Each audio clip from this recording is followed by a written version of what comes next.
The community of Kuki had always been an independent community and lived according to their custom, uninterfered.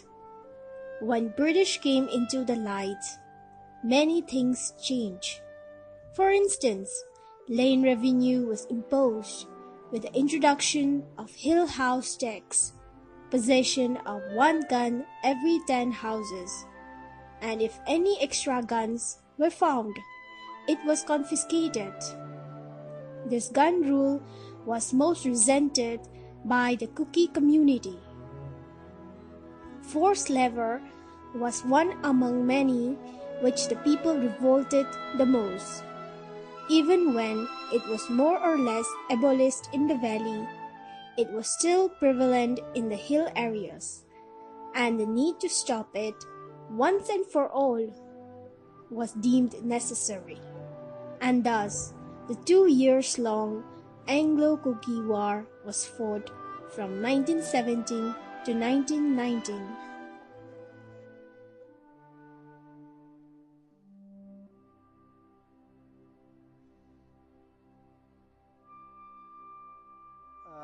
Kuki Rebellion, popularly known as Kuki Rebellion, started in early March 1917, and it came to an end till May 1990, more than 2 years. Rebellion was led by few Kuki chiefs, and then later on, many people, common people, and others also have joined. And Kuki Rebellion indeed is a very significant rebellion in entire Northeast India, because by that time Manipur was a part of Assam. Manipur was not a separate state. It was a single district of Assam province. And the Anglo-Kuki War also encompassed Myanmar and entire Northeast India. And as it came to an end by 19 May 1919. Then some may say that it started in 1917, but actually this act of war has been started long ago, like in 1871. The Kuki chiefs, they raid the English yard in Chittagong. It's called Chittagong raid in 1817. It started long ago. I think it's finally culminated into the Anglo-Kuki War in 1917 only. But it has started long ago. Seeing the Kukis have struggled in the face of British imperialism long ago. So the first recorded act of aggression was in 1871 when they raided the Chittagong port, the Chittagong shipyard. Mr. J.C. Higgins, ICS, political agent, met the Kuki chiefs in Manipur at Oktan village in September 1917. They discussed about the enrollment of Kukis for labor corps in France. Mr. Higgins offered a good amount of alcohol beverage as a gift to Kuki chiefs to appease them in the meeting. He further stated that every chief will be provided with a gun if they give the labors. However, the chiefs refused the offer of drinks and denied the proposal cordially, stating that the Kukis were warriors and not laborers. As a way of ending the meeting amicably, the chiefs presented Higgins with one Daffy and Danka, which he refused to take. The Kuki chiefs preferred to die in their own land rather than a foreign country. And so they decided to oppose the force at any cost. Mr. Higgins met the Kuki chiefs at Lonfi in early October 1917 in the hope to influence them and get the labor. However, he was denied once again. When all efforts of peace talk didn't bear any fruit, Mr. Higgins decided to take punitive measures against them. As a result, the 2nd Gorkha Regiment comprising of 3 officers and 100 armed personnel, was sent to fight the Kukis. Because the Kukis wanted to protect their identity, and when the British came to Northeast India, especially when they introduced Christianity, many Kukis wanted to uphold, many Kukis wanted to preserve their traditional culture. So that is very, the important factor. And the immediate causes of the war is because of recruitment of labor corps by the British Empire. Because with the outbreak of the First World War in 1914, British tried to recruit so many people as a labor corps for France and for the different other battlefields.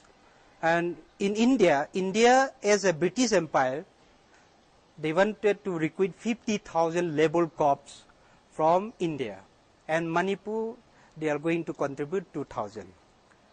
And then later on, Manipur Maharaja also wanted to extend support to the British, because Manipur at the time was under the protection of British government.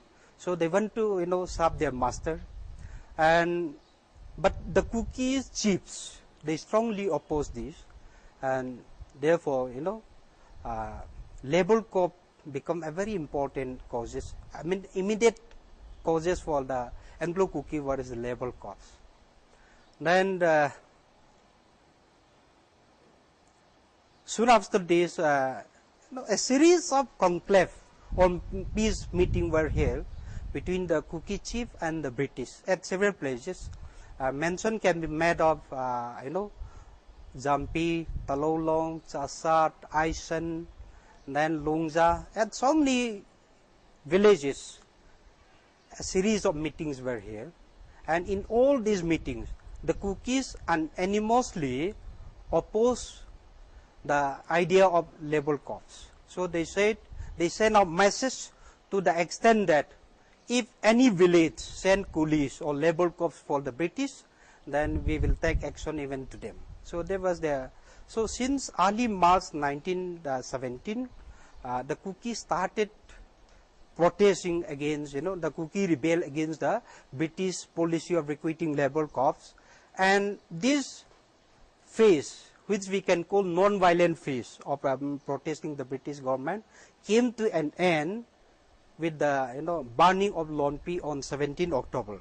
Because Jesse Higgins with 50 forces, he went to Lonpi, and he arrived at Lonpi on 15 October. Then he waited Lonpi chiefs to negotiate for another one day. But when Lonpi chief Ngulkhup failed to turn up to his village, so Jesse Higgins burned down the village.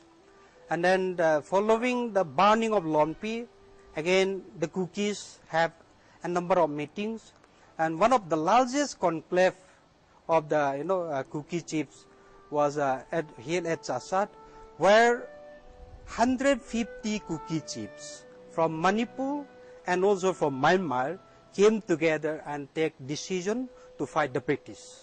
So there was a very important and serious conclave here by the Kuki chiefs.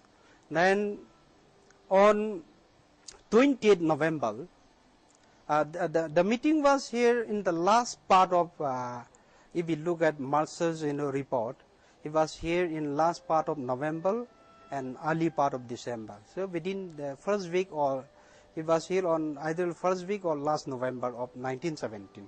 Then this meeting was followed by again another meeting that was here in around 15 December, where they take decision to fight the British in action. So then soon after this, the Kukis simultaneously attacked the British outposts, their outposts, their stockades, their fort, and even those villages who are siding with the British, they started attacking.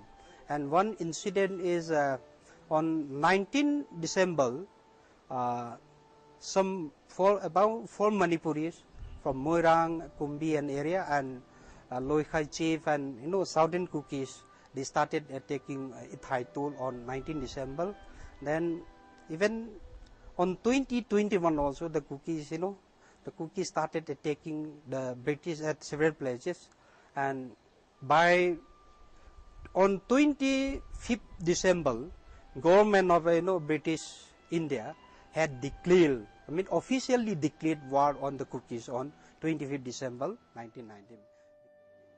In the book called Sentinel of the Northeast, History of Assam Rifle, written by D.K. Palit, I think he mentioned about the involvement of the Germany. So that it is like this: Germany helped the Kuki people by providing 500 guns through the kings of Tripura and the kings of Manipur. And D.K. Palit mentioned that in his book, Sentinels of the Northeast, History of Assam Rifles. The Germans provided, they aided the Kukis in this during this Anglo-Kuki war through the king of Tripura and through the king of Manipur. And they have given them 500 muskets. And that's a very vital information that you will like. The war, which fought for almost 3 years, shocked the whole of northeastern frontier India. The superiorities among the hill tribes were terminated and reduced to weak people. Many innocent Kukis were kept in concentration camps, subjecting to various inhuman treatments. Women and children were not spared from the labor corps. The Anglo-Kuki War, which lasted for almost 3 years, from 1917 to 1919, was too severely affected different parts in major degrees. The war claimed many lives and left many homeless. It is a war fought by the Kuki chiefs against the British. And I would like to speak about the uniqueness of this war. Actually, it is the only one of its kind in the annals of the history of British frontier area, for the fact that it was a long drawn out and protracted war fought across international borders. There was no war like the Anglo-Kuki War, because there are only 2 wars fought in recorded history in Manipur, and they are the Khongsom War and this Anglo-Kuki War. But the uniqueness of this Anglo-Kuki War is just that it was fought for almost 3 years, and it was fought over a vast tract of area, circumpassing international borders. It was fought in Burma, it was fought in India. There were battles in North Kachar Hill, Naga Hills, Jin Hills, and the hills of Manipur. So it was a war which is fought in vast area. So this Anglo-Kuki War is a unique one in the history of the Ram, let's say British frontier area that time. Yeah, different historians quote it by different names, like Kuki Rebellion, Kuki Uprising, Anglo-Kuki War of Independence. But nevertheless, it is a war fought by the Kuki chiefs against the British to uphold the principles of liberty and freedom, and to protect the land, and to protect the inalienable rights of the Kuki people and the people of the whole independent hill country. Before the advent of the British colonialism, there was this independent hill countries, and the Kuki people, the Kuki chiefs were the overlords of this independent hill country. So there was the uniqueness of this Anglo-Kuki War.